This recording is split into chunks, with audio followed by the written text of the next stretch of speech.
Harrison Ford stood composed at the lectern in Courtroom 3 of the Supreme Court, a steady figure beneath the imposing marble columns. Wearing a sharp, understated charcoal suit, he looked less like a movie icon and more like someone who had endured genuine challenges. Just moments before, Chief Justice John Roberts had directed a skeptical question at him. "Mr. Ford, I find it hard to believe that someone with your background fully understands the constitutional stakes of your argument." The words lingered in the air, pointed and precise. The courtroom shifted. Clerks traded glances. Seasoned attorneys leaned in. Journalists scribbled notes. But Ford, the actor known for playing roles that stood firm under pressure, whether on a ship, in the sky, or in court, remained unshaken. What most didn't realize was that Ford had spent the past 5 years studying law in secret, earning a degree from the University of Chicago, a school renowned for its constitutional rigor, all while continuing to act in films across the globe. This wasn't a publicity stunt.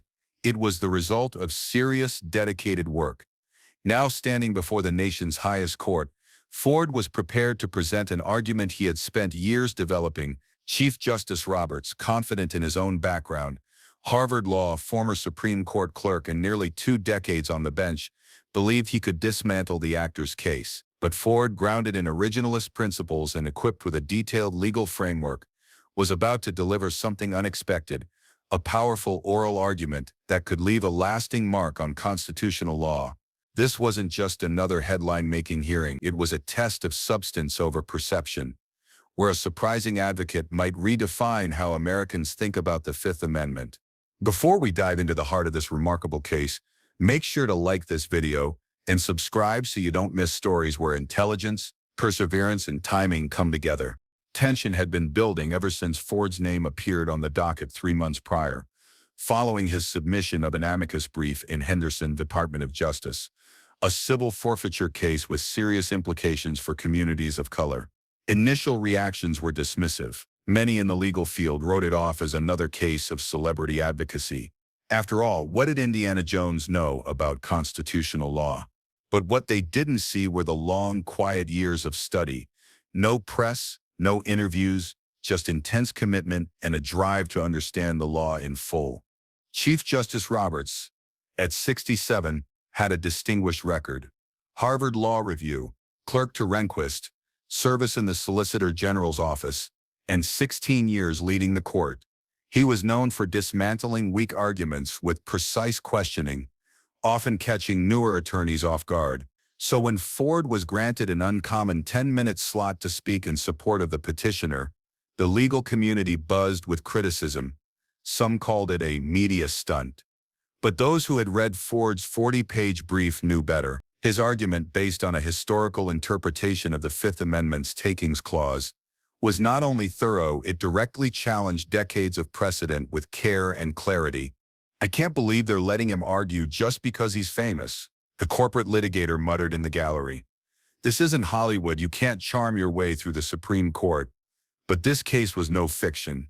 The federal government had seized a community center and nearby buildings in a majority-black Philadelphia neighborhood, citing a single drug deal on the sidewalk as justification. No charges were filed against the owners, yet millions in property were taken. If Ford's argument prevailed, it could rein in the government's power to seize private property without a conviction. If not, the precedent would grow stronger, and Ford's effort might be seen as a well-meant but ineffective project by an outsider. As he approached the podium, the courtroom fell silent. Unlike many first-time speakers, Ford showed no visible anxiety. His movements were natural, his presence genuine, not refined for an audience, but forged through meaningful preparation. "Mr. Chief Justice, and may it please the court," he began, his voice calm and low, commanding attention without force. "The Fifth Amendment's promise that private property shall not be taken for public use without just compensation isn't merely a guideline. It's a constitutional guarantee. And at the time of the founding, just compensation meant not only fair payment, but also a valid public reason and essential procedural protections before the power of the state could be used against a citizen's property." His delivery was clear and grounded, neither dramatic nor overly formal. Justice Roberts, Still doubtful despite Ford's written argument, decided not to wait. Tradition gives speakers time to outline their case before questions begin. But Roberts interrupted just 40 seconds in, his tone courteous but clearly skeptical. "Mr. Ford," he said, leaning forward, "while I respect your engagement, I find it difficult to believe that someone with your experience fully grasps the constitutional foundation of your argument. Your brief overlooks 2 centuries of legal doctrine on civil forfeiture." The courtroom reacted. It wasn't just legal scrutiny, it was personal. Justice Sotomayor shifted slightly. Justice Kagan looked up from her notes. Ford, unmoved, returned Roberts's gaze. Then he spoke, even and assured. "Chief Justice Roberts, I believe my view aligns with the historical interpretation of the Fifth Amendment, particularly as outlined by Justice Thomas in his concurrence in Tim Vins, Indiana. But if you'd like, we can go through the text and history together." He opened a well-worn, heavily tabbed Constitution and placed beside it early American documents, handwritten letters, and judicial transcripts. This wasn't theatrics. It was thorough, serious preparation, and it made an impact. Roberts recognized what was happening. This was no celebrity performance. This was a real argument, backed by real work.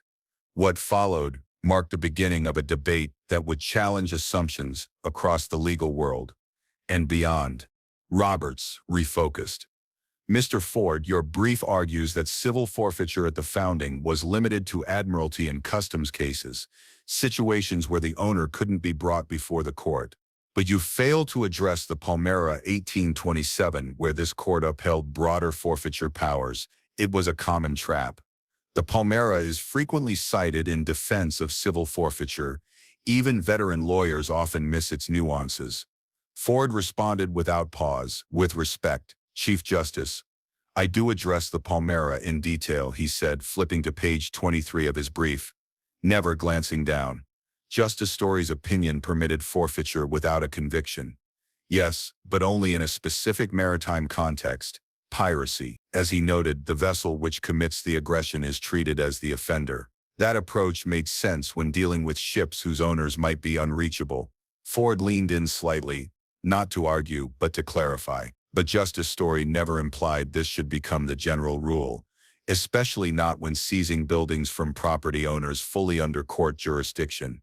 In fact, he added, "I've reviewed every civil forfeiture decision from 1789 to 1850, 27 in total. Each one dealt with smuggling, customs violations, or maritime law. None allowed for the seizure of land-based property under the circumstances in Henderson." The courtroom paused. Ford wasn't just citing precedent, he was revealing its roots methodically and without flourish. Justice Alito, often a supporter of strong enforcement tools, leaned in. "That's a compelling historical point, Mr. Ford," he said with interest. "But how do you respond to more recent rulings? Take Bennesville, Michigan, where we upheld the forfeiture of a vehicle owned by someone not involved in the crime." Ford nodded, acknowledging the challenge. "Justice Alito, I believe Bennis was wrongly decided," he said firmly. Yet respectfully, audible murmurs followed. "Criticizing a Supreme Court decision in that setting is rare. But I'm not alone," he continued. Justice Thomas and Justice Ginsburg both dissented, despite their very different legal philosophies. That matters. He turned another page in his notes. "More significantly, this court has evolved. In Austin v. United States, civil forfeiture was made subject to the excessive fines clause. Then in Timms v. Indiana, that protection was applied to the states." His voice deepened with purpose. "Now in Henderson, the court has the chance to complete that shift, to restore the original balance, ensuring that property rights are protected from unjust government seizure." He closed his binder quietly. The room remained still. No dramatics. Just careful reasoning from someone who had done the work and was ready to defend it. And for the first time that day, even the skeptics started to listen. By incorporating those protections at the state level, these cases recognize that civil forfeiture functions as a quasi-criminal process and therefore must operate within the bounds of constitutional due process and proportionality. The atmosphere in the courtroom had shifted. What began as mild curiosity, even skepticism, was now clearly something more engaged. Justices who earlier sat with arms folded now leaned in, writing notes, some underlining with noticeable intent. Most strikingly, Justice Clarence Thomas, typically reserved during oral arguments, was focused, watching Ford with sustained attention. Then Justice Brett Kavanaugh entered the discussion with a practical concern. "Your historical argument is compelling, Mr. Ford," he said. "But let's talk about the real-world impact. Civil forfeiture plays a major role in law enforcement." "Are you suggesting we eliminate it entirely?" Ford responded without pause, his voice steady and composed. "Not at all, Justice Kavanaugh. I'm proposing that the court bring it back to its constitutional foundation. Civil forfeiture has legitimate use within admiralty, customs, and instances where the government genuinely lacks personal jurisdiction over an owner. But when the state avoids criminal prosecution and still moves to confiscate private property, both the Fifth and 14th Amendments impose limits. The burden shifts, and state power must be restrained." He paused briefly, letting the core principle resonate. His argument wasn't ideological. It was structural, grounded in original understanding, procedural fairness, and legal discipline. Chief Justice Roberts shifted tactics, now clearly recognizing that Ford wasn't merely a celebrity with a law degree, but someone deeply familiar with the doctrine. "Mr. Ford, your brief references a number of little-known founding-era cases, many from state courts that most legal scholars overlook. How can we be sure these reflect a broad legal consensus and not marginal opinions?" It was a classic Roberts line of questioning: test the source's legitimacy. But Ford was prepared and had anticipated the challenge. "I appreciate the question, Chief Justice," Ford replied with a slight nod. "Far from fringe, these decisions reflect a broad cross-state consensus. They come from Massachusetts, Pennsylvania, Virginia, New York, and North Carolina states, with different legal systems, yet the same principle repeats: property cannot be taken without actual public justification." Then, speaking without notes, Ford cited 8 cases from the late 18th and early 19th centuries, each reinforcing that seizures must be tied to real public use, not convenience. His delivery wasn't performative, it was instructive, and the court was listening. Justice Elena Kagan followed, her tone curious rather than critical. "Mr. Ford, your historical work is, well, impressive. Did you collaborate with legal historians on this?" Ford allowed a subtle smile, his first sign of personal pride. "No, Justice Kagan.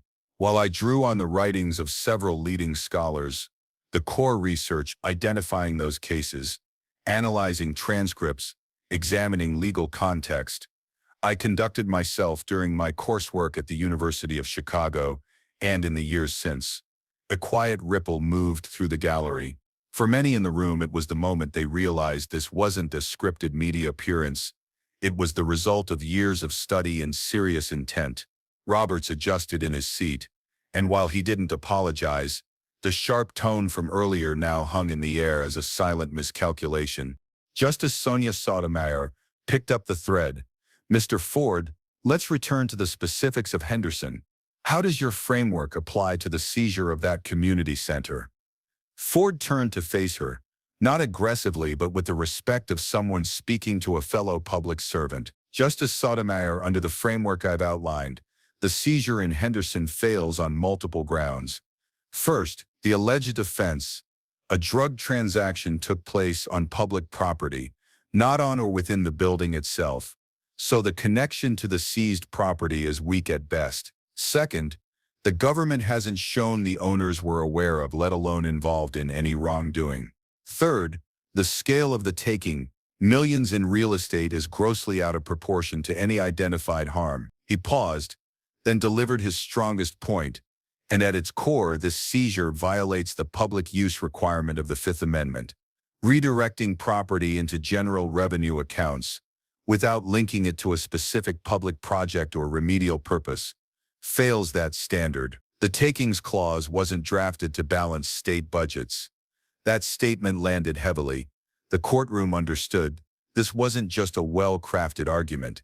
It was reframing the debate. Court officers discreetly extended Ford's speaking time, an uncommon move reserved for moments when the court itself wants to hear more. Roberts, now fully engaged, recognized what had happened. A presumed symbolic appearance had become a serious constitutional turning point. Ford had taken control of the narrative, not with flair but with depth. What began as a test of credibility was becoming a transformative moment in legal reasoning. And the justices weren't just evaluating, they were reconsidering. Seeing the shift, Chief Justice Roberts tried to reestablish balance. "Mr. Ford, your analysis is certainly thorough," he said, this time more measured, "but I remain concerned about the practical consequences. If we adopt your approach, many existing forfeitures could be called into question. Have you weighed the reliance interests at stake?" It was a valid concern. Major legal shifts often raise issues of retroactive disruption. But Ford was ready. "Yes, Chief Justice, I've carefully considered those effects," Ford said, pulling a small stack of organized documents from his folder. His tone remained clear and academic. "I've reviewed 10 years of data from the DOJ's asset forfeiture program. Under my proposed framework, roughly 87% of current forfeitures would remain unaffected. These include unclaimed property, customs enforcement, and forfeitures following criminal convictions." He flipped a page slowly. "The only cases this would impact are the most constitutionally troubling: forfeitures from innocent owners based on indirect connections to alleged offenses, often without charges ever filed. They represent less than 13% by value, but disproportionately harm the very communities the Constitution is meant to protect, including neighborhoods like the one involved in Henderson." A quiet pause followed. The data had shifted the tone once again. Justice Amy Coney Barrett, who had been carefully listening from the start, leaned in. "Mr. Ford," she said, "your brief makes a fascinating textual claim about the connection between the Due Process Clause and the Takings Clause, one I don't recall seeing in much scholarship. Can you expand on that?" Her tone carried thoughtful interest. Ford's arguments had moved from novelty to genuine legal inquiry. "Thank you, Justice Barrett," Ford replied with a respectful nod. "These clauses are often examined independently, but historical evidence suggests the founders viewed property protections as closely linked. When the government deprives someone of property without proper procedures, it doesn't just violate due process, it undermines just compensation as well." He straightened, his voice now firm with clarity. James Madison, who helped shape both clauses, spoke directly to this connection. In a 1788 letter to Jefferson, he ties arbitrary seizures to violations of both fairness and compensation. From his binder, Ford produced a copy of that letter, aged, handwritten, clearly scanned from an original document. "In preparing for this case, I reviewed the Madison papers at the Library of Congress. This letter hasn't been cited in prior forfeiture rulings, but it's relevant." Madison described such government action as a double violence against the rights most sacred in ordered society. A quiet murmur spread through the room. Even reporters at the back stopped typing. The argument had moved past the courtroom. It had entered the realm of legal legacy. Then, unexpectedly, Justice Clarence Thomas spoke, an occurrence so rare that it brought the entire courtroom to a quiet standstill. "Mr. Ford," he began, his tone calm and deliberate, "your originalist argument is notable. You've shown that today's civil forfeiture practices extend far beyond what was permitted at the founding. But how would you distinguish this case from Bennis? Are you asking us to overturn precedent?" It was a serious question. Stare decisis, the principle of respecting prior rulings, is central to judicial consistency. Challenging it requires both boldness and careful reasoning. Ford responded without hesitation. "Justice Thomas," he said, "I believe Bennis was wrongly decided, but the court doesn't need to overrule it to resolve this case." He let that settle before continuing. "Bennis involved a vehicle used directly in a crime which at least maintains some link to traditional forfeiture. Henderson concerns real estate with only a weak, circumstantial connection to alleged misconduct, and no criminal charges have been filed."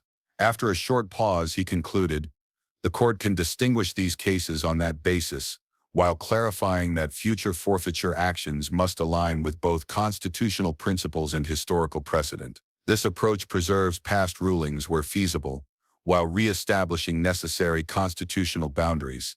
It was an answer that showed not just legal understanding but an awareness of how courts build lasting doctrine.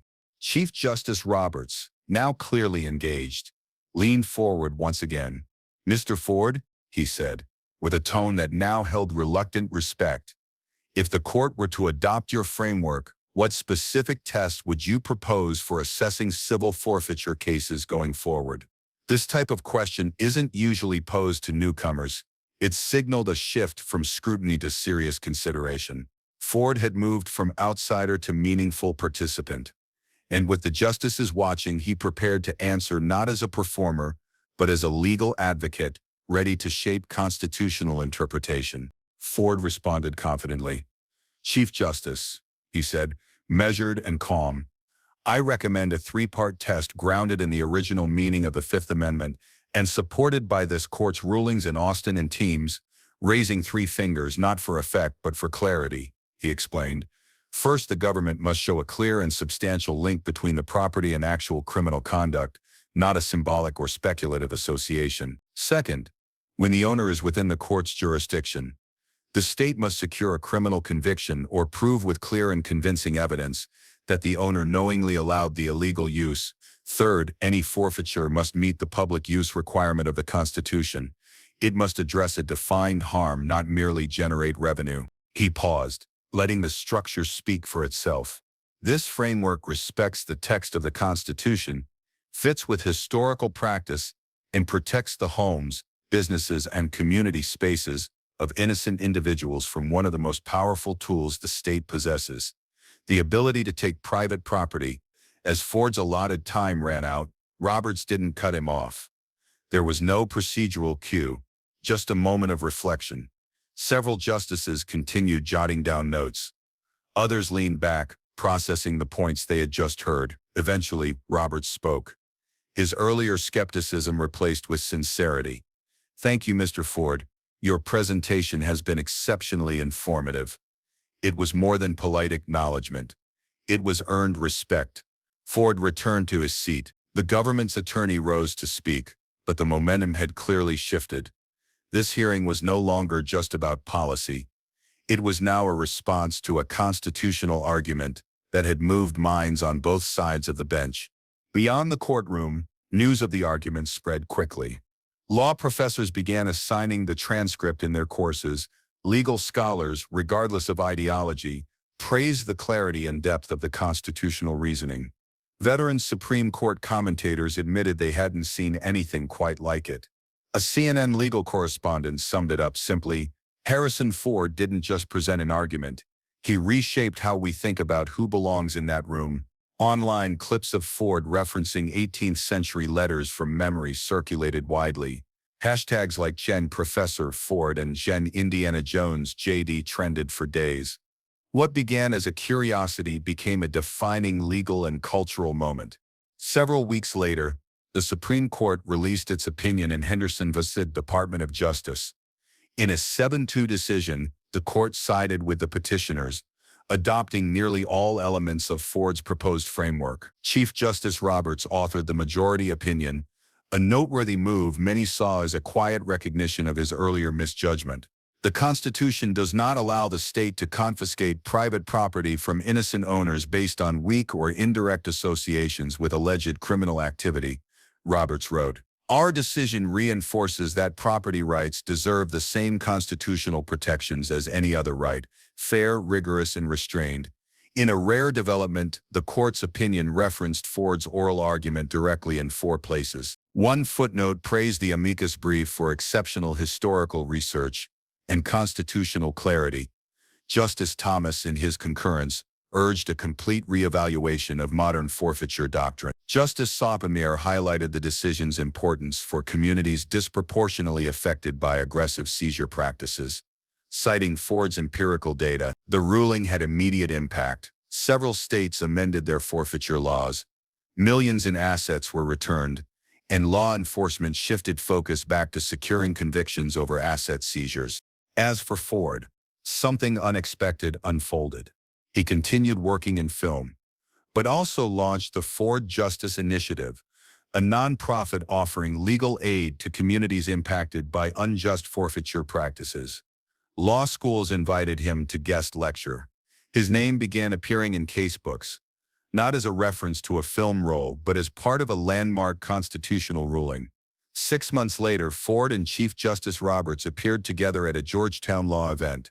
Their conversation, at times thoughtful, at times lighthearted, demonstrated what can happen when disagreement is met with preparation, respect, and principle.